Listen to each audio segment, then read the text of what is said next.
Well, jury selection finally got underway in the murder trial of Army Major Nidal Hassan, the accused Fort Hood shooter. 6 officers were struck from the panel, the military term for a jury. The prosecution questioned the potential jurors. Major Hassan, who was representing himself, did not. The judge in this case, Colonel Tara Osborne, brought up Hassan's uniform and said the jury panel would be told that Hassan is wearing his combat uniform instead of his dress uniform for medical reasons. But Major Hassan immediately spoke up and told the judge he didn't want to wear any uniform, saying, quote, "I can't take any pride in wearing it because it represents an enemy of Islam." Hassan is on trial for the November 5th, 2009 mass shooting at Fort Hood that killed 13 people and injured nearly 3 dozen. He faces the death penalty or life in prison without parole. Colby Vokey is a former Marine Corps judge advocate, defense attorney right now. He's in private practice. We've talked with him before on Fox 4 about this Hassan case. Let's talk. We're going to get into the whole uniform and business in a minute, but first let's talk about the panel itself. 6 potential jurors dismissed today. And I was asking you about this because these jurors are flown in from across the country. And you told me something interesting, that they have to be the defendant's rank or above.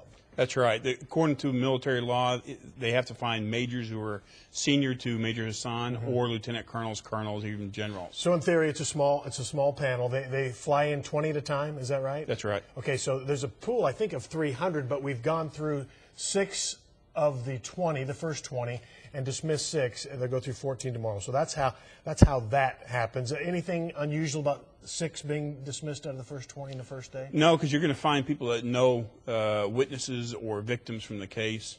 Although it's a big army, you'd be surprised how many people you know. So I guess especially if you're high rank, right? Especially if you're high rank. Yeah, serve under you. There are so many people who are affected by this or are witnesses by this. I wouldn't be surprised if we see a lot more people dismissed. I even know one of the victims. Oh, really? I do. So you'd be dismissed. All right, let's talk about the uniform issue today. Represents an enemy of Islam, so I'm not going to wear it. And the judge ruled you're going to wear a uniform. Tell me about that give and take and how you thought it played out. Well, I think the judge handled it exactly properly. Required to wear a uniform in there. It sounds like she's going to allow him to say, but I don't want to wear this, and tell the jury why he doesn't want to wear it, but she's still going to make him be in the proper uniform because she's got to maintain some kind of order and decorum in the courtroom and still got to go like a court martial is supposed to. She gave on the beard, though. She gave on the beard. And so is that maybe a harder line on the uniform thing, or is that just how it's got to be? A little bit, but you still got to maintain kind of the dignity of the courtroom. So I think having him wear at least some kind of uniform is maintaining that dignity. We talked before. Do you think this is part of his, I mean, you know, he wants to have these moments where he can say these types of things. That's what you have said. And I guess he wants to say those types of things to the jury, too. Is that what we should expect going forward? I think so. This represents an enemy of Islam and more statements like that. He's going to get that message out one way or the other. I think that's clear at this point. And will the judge, will that wear thin with the judge, or is that just how it's going to be? I think she'll allow him to say certain things, but I think she's going to keep him on a short leash. She doesn't want the trial to get derailed and going off in a different direction or making a political speech. That's not what it's about. But she's going to give him a little latitude to say some things that he wants to say. Let's talk about the short leash. He remember the protecting in the defense of others defense strategy that he wrote up. That was sealed, but he chose to release that to the media. His I don't know what is that, a legal brief, I guess, in some form or another. I don't know what usually happens if a sealed document is released by defense attorneys. Well, you'd be in big trouble. Absolutely, get sanctioned. You can be disciplined. In this case, Major Hassan has broken a rule of the court.